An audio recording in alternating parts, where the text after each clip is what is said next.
know this. Vermont Senator Bernie Sanders took a double-digit lead over former Secretary of State Hillary Clinton over the weekend.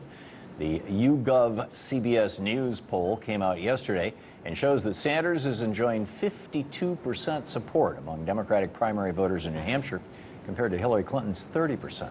And in Iowa, he leads with 43% support compared to Hillary's 33%.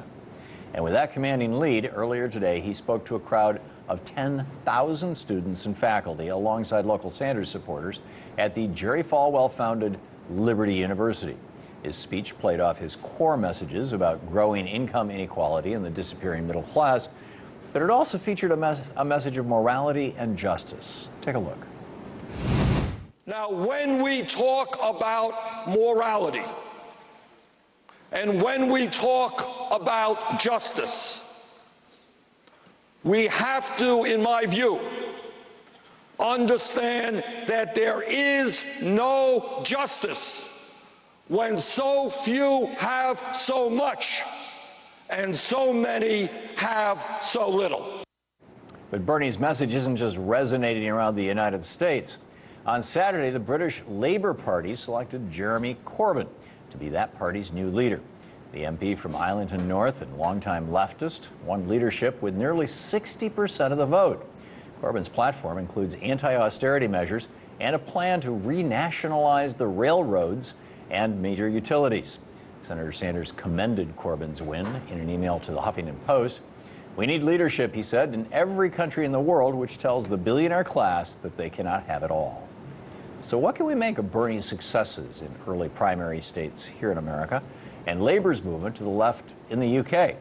Here now to discuss the surge of progressivism in the UK and in the United States are Ben Cohen, editor at the Daily Banter, and Ari Reibenhoff, host of The Agenda on Sirius XM 127 on weekdays from 6 to 9 a.m. and co-author of The Benghazi Hoax.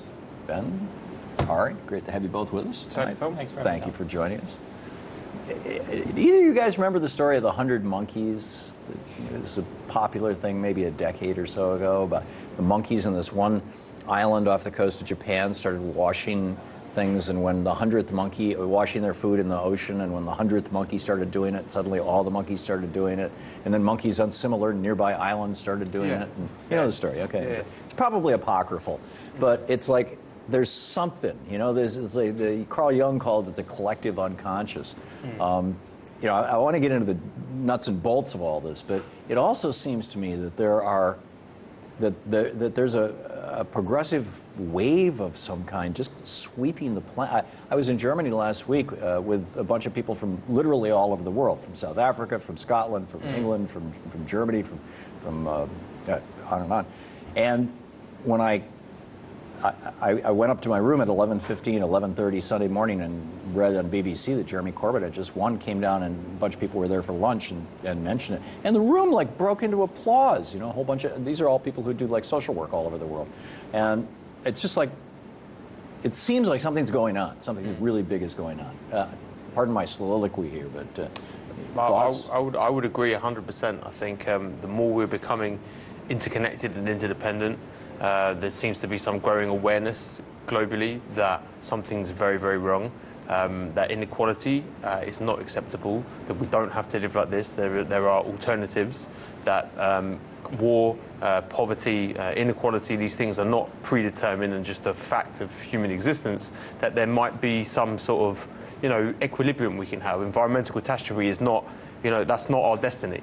And there are these politicians that are emerging that, you know, I wrote a piece about this. Jeremy Corbyn looks a bit like my dad. You know, he's a normal guy. He seems like just a normal chap you'd meet down the pub. He's just recently started wearing sports coats, I understand. Yeah, I mean, this is all. T-shirt. The limelight is totally new to him. Totally new to him. He's never had this amount of popularity ever in his entire life. And I think it's amazing. I wrote a piece on the Daily Banter about, you call it the rise of the human politician, that we're seeing people like Bernie Sanders and Jeremy Corbyn, and who's the guy in Uruguay, the pot-smoking president in Uruguay who lived in a hut and tended to his own vegetables. No, whatever. I think there's something even deeper going on. I think for the past decade, let's mark the rise of this with the election of Tony Blair, just because it's a good demarcation point.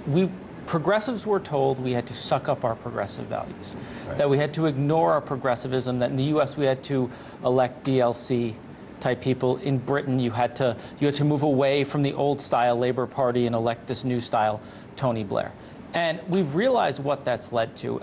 The fight over austerity and debt, I think, was actually a breaking point among a lot of people, where elites told people, you have to suffer for the mistakes of Wall Street. You have to suffer for the mistakes of the investor class. You have to suffer because billionaires lost money, because big bankers can't cover their losses. You're going to suffer. And I think that was a breaking point. And I think you're seeing politicians who harken back to an age before that world. And I think, there's a real rejection among the Democratic Party and among the Labour Party in Britain, as Jeremy Corbyn's election says, of that tenor.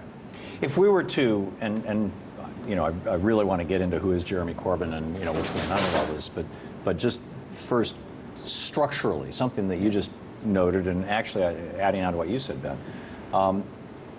In 1980, or in the early 1980s, of course, Thatcher and Reagan fundamentally realigned the economic and political worldview of the Anglo-Saxon world, as it were, the English-speaking world, at least the United States and the UK, and I'd say same thing happened in Australia as well. And with this huge experiment of neoliberalism, oh yeah, this is going to bring prosperity to everybody, let's just do this. And by 1992, when Bill Clinton was running for president, the labor unions were already severely decimated, under siege, underfunded. And the labor unions were traditionally the ones who funded both the Democratic Party in the United States and Labour in the UK. In fact, in the UK, my understanding is if you're a member of a union, you're automatically a member of the Labour Party. Do I have it right? Or something very close to that? Yeah, I believe so. Yeah. So Clinton and his buddies looked around and said, okay, how do we pay for an election? And it was like, well, okay, the Republicans have always gotten their money from fat cats and big corporations. Maybe we can figure out who are the least toxic fat cats and the corporations that, do a little bit of good. Like the bankers, they help people buy houses and they help finance businesses. So we'll bring the bankers in, and the third way was born, the DLC. And we got this Democrat light kind of thing, and it seemed to work out okay for a while. And now I think everybody, 25, 30 years later, everybody's looking at this going, well, that was a mistake. And but the thing that's happened is that they no longer need the unions to fund the elections because of the internet. I mean, look at what these guys are doing on the web. And they no longer need the unions to go door to door and spread the word. I mean, look at what Jeremy Corbyn just did. It's a massively disruptive thing. The internet has provided a way of literally hacking elections and providing public financing for politicians who actually appeal to regular people. I think it's still in its early days, it's still in its early stages, but we're seeing the seeds of success with candidates like Bernie Sanders. Well, I think Obama was the first major politician, really, who made people believe that, okay, you know what, we can elect someone who seems like a normal person. Yeah, he plowed that ground. Yeah. Whether he is or not is up for debate. Yeah, but then he became Bill Clinton to a large extent. I mean, But I also wouldn't just put faith in the internet. The thing we forget about Barack Obama is he ran a very successful high-dollar program. On the internet. He was collecting his his largest donors were the banks. Right. He was collecting his $2,700 checks by people who wanted to get their Amex points. Right. The internet can be used for both sides of it. And let's say Bernie Sanders wins, he will be up against a super PAC flurry in the hundreds of millions of dollars against his campaign that the internet financially won't be able to compete with. We would see if grassroots energy could trump it. Right, yeah, and that's going to be the big challenge. In the 2 minutes we have left, who is Jeremy Corbyn? You started to tell us, Ben. I mean, he's an old school lefty. He's a 1970s union guy who, he has spent his entire life fighting for working people, fighting against poverty, fighting against discrimination. He's a 66-year-old vegetarian. Teetotaler, doesn't drink, doesn't smoke. Divorced his wife apparently over. She wanted to send one of their kids to a private school, and he said no, and they got divorced over it. Whoa. Yeah, he's principled. He's a principled guy, whether you like him or not. He stands up for what he believes in. And he's run a very tight campaign by not going negative. refusing to really deal with the kind of mainstream media.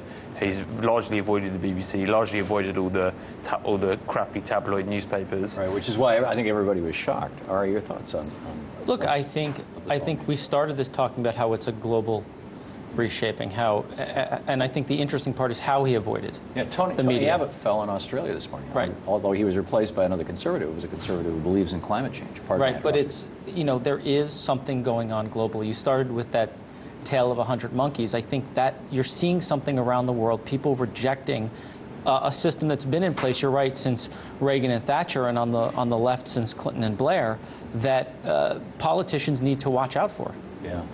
We'll see how this all shakes out. I think this is just an absolutely fascinating time. Ben Cohen, Ari Ravenhoff, thank you both for being with us. Thank you, Tom. Thanks, Great to have you.